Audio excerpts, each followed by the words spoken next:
Hey Subbies, I wanted to respond to that poll. What do you need help with right now? 37% was picking or plucking patterns. It's really important to break this down into two parts. The first part is understanding time signatures. If you don't understand the timing of the song, where is your beat one? Is it a 3/4 song? Is it a 4/4 song? Is it a 6/8 song? The number at the top, that's how many beats you count. So 3/4, you count 3 beats. 4/4, you count 4 beats. 6/8, you count 6 beats. So you can't miss that step. That's where I think struggling with picking patterns actually comes from. Start by listening to the beat or the pulse, or the heartbeat of the song. You want to find that beat one. Beat one should be the strongest beat. When does beat one repeat again? Is it after 3 counts? After 4 counts? Is it after 6 counts? And that will determine your picking pattern. It doesn't matter sometimes which string you pick. It's more about, have you got the feel of the song? With your picking, you want to extend your thumb slightly, form that thumbs up. Everything should feel natural. Usually your thumb is on string 4, index string 3, middle string 2, ring string 1. That is a natural way to play, but there are some times when I play picking patterns like this. And that feels kind of nice. This is 4/4. So my 1 is always going to be back on my thumb. 1, 2, 3, 4.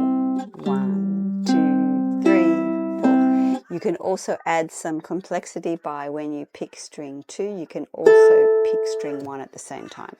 1, 2, 3, 4. 1, 2, 3, 4. You could do it like that. You could go 1, 2, 3, 4.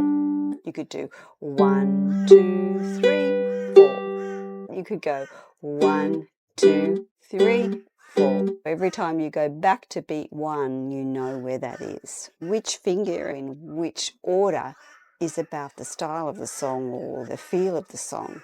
Be careful not to use the same pattern all the way through the song. That's what makes it sound tedious and boring. Try 1, 2, 3, 4. 1, 2, 3, 4. 1, 2, 3, 4.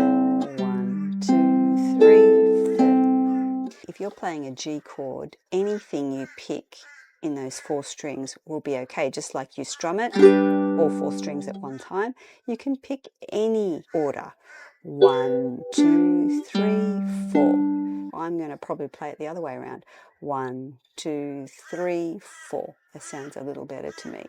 So it's about how you want it to sound rather than, okay, it's got to be this picking pattern. And then if I make a mistake, I've got to stop. So that's 4/4 timing. Let's go to 3/4 timing. 1, 2, 3. Or you could just go 4, 3, 2. 1, 2, 3, 1. So it's waltz, which is kind of repetitive.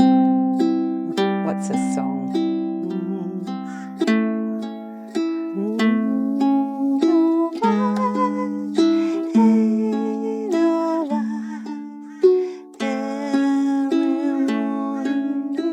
And then for that one, you could also add in the first string as well. So you could go 4, 3, 2, and 1. Not going back to this string like you did with the 4/4. You're just staying with 1, 2, 3. 1, 2, 3. You've got to find songs that are in 3/4 time, and you can use that one. For 6/8, we could do this simple pattern, which is strings 4, 3, 2, 1, 2, 3, 4, 3, 2, 1, 2, 3.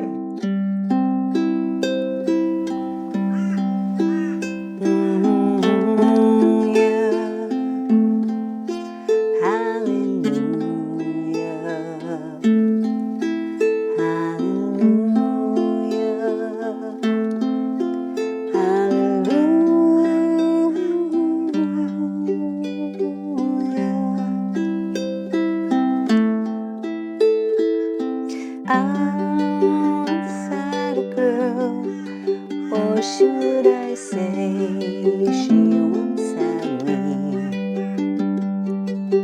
And again, you can pick any combination of of your strings as long as you know when your beat one is. 1, 2, 3, 4, 5, 6. 1, 2, 3, 4, 5, 6. Play around with different patterns. Make up your own. You can either follow the tempo of a standard song. You can use apps like Jamzone, Chord AI is another one. There's a whole lot of them you can use to find the tempo of songs. I've got Let It Be by the Beatles here. It could help you determine the time signature and help you with your beats. So let's play a little bit of this. Gives you the counting. 4, 4, 2, 3, 4. 1, 2, 3, 4.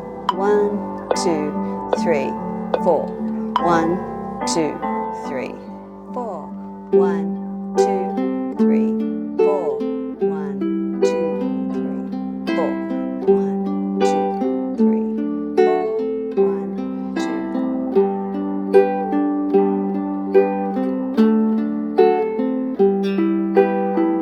Let's change it up.